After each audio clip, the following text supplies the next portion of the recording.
Hey guys, welcome to today's YouTube video, and today I'm going to be introducing you to the English opening. Now, I recently got into using it, so this is also kind of a video for me to study it a little bit more, but it's also a good introduction to other people who want to get into it. So let's get right into it. First one I'm going to be covering is the reverse Sicilian, which is supposed to be the main line, but I haven't seen it been played that much, but it's still good to study it. And essentially, you kind of just want to play it like you're playing the Sicilian as white. Like if you're black right here, you'd play c5 and knight c6 after e5 and knight f3. So do something similar. And after knight f6, you'll notice this resembles maybe an open Sicilian from the white side. So you're just going to play knight f3. You're not really worried about e4, even though like Gotham just recommends to push your pawns to attack enemy knights, but you simply have this and you win the pawn very easily. So don't worry about the e4 pawn pushes. You can win it very easily. It's not a good move at all. So after knight c6, which is the best move here, we simply want to play g3, and this is going to be very, very common in the English opening. Very, very often you want to put your bishop on g2. There's some cases where you don't, like maybe you transpose to the queen's gambit, but in most cases you want to be playing g3.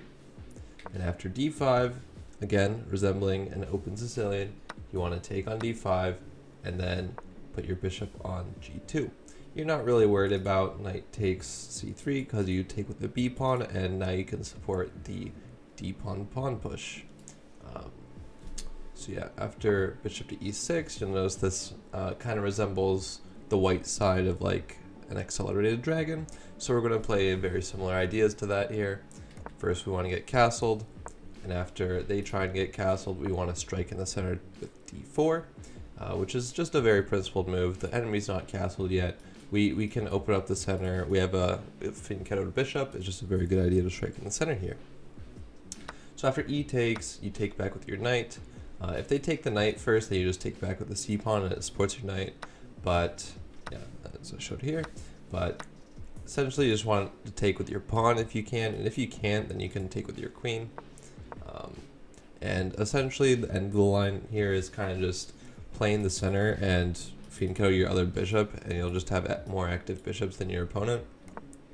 And then, you know, put maybe your rook on b1 or on c1, and just put maybe you even want both the rooks behind the pawns, like on d1 e1, to support these central pawns, and you just have a better position, more active pieces, more space in the center.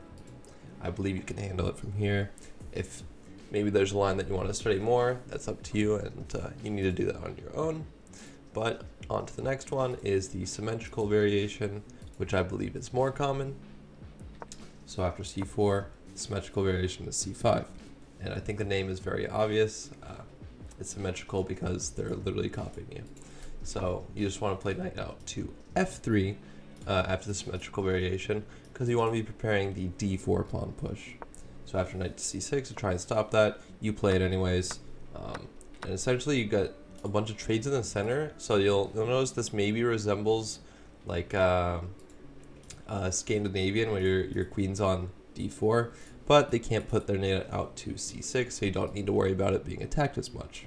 But essentially here you want to put your knight, after they play knight out f6, you want to either play knight out to c3, you can play e4, but I recommend just g3.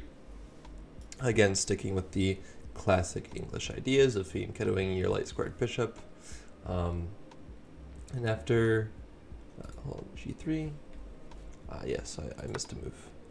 They played d6 here, which is very common as well. I believe it was the top played move, but you're just going to follow the same ideas if they play knight f6. So don't think they have to play in this big order. But essentially, yeah, again, we reach like basically the same position, and you want to play bishop g2 and get castled ASAP. And after they fianchetto your bishop, you don't have to worry right now. They don't have any discovered attacks, but after they castle, that's a different story. And the computer recommends a bunch of different moves here because they're all kind of equal, but what I recommend is queen to h4, and simply because you're going to be teaming up with your dark squared bishop here. you can put your bishop on g5 to put pressure on this knight. But even more effective, I think, is just put your bishop on h6, trade away the fiend-countered bishop, and then after you do that, you can play in the center, put your rooks in the center, and it's a game of chess. So yeah, I believe that covers the symmetrical variation. And now we're going to move on to the more Indian style variations with knight to f6, or maybe even d6. But essentially you want to play as if it was a reverse Sicilian here, because they can transpose after knight here. They can transpose the reverse Sicilian after e5. So just be aware of that.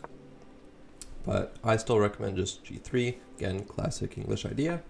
After bishop g7, bishop g2, castles, and you want to play in the style of Botvinnik. I believe this is called the Botvinnik English, if you want to look that up. Very often you push your pawn onto c4 and e4, and I believe it actually is a very practical system, even though you are creating weakness on the d4 square, since there is no longer any pawns to support that. But essentially you're going to fix that by playing bishop to e3 and covering it with your bishop, knight e2 and covering it with your knight as well, so it's not that big of a deal. But just beware, you are creating a weakness on that square, and they can kind of immediately exploit it, gain control of that square with c5, but we're simply going to play knight to e2 here, and castle. And essentially after d6, just opening up the bishop, so it's probably going to be the most common move. You're going to play d3, supporting both these pawns, and preparing bishop out to e3.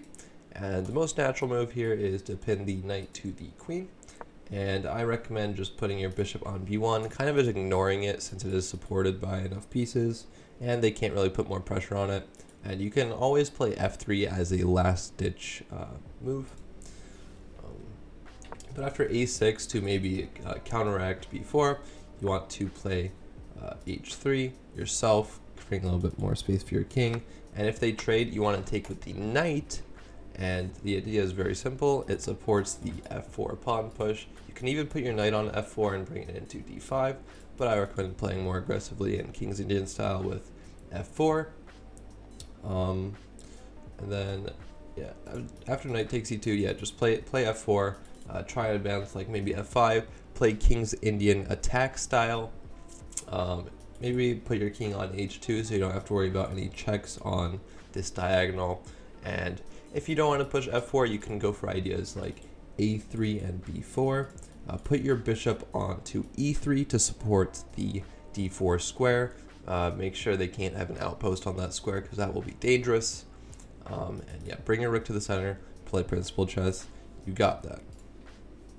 And then this isn't really a variation at all, but I'm just saying what I recommend against e6, which is one of the popular moves.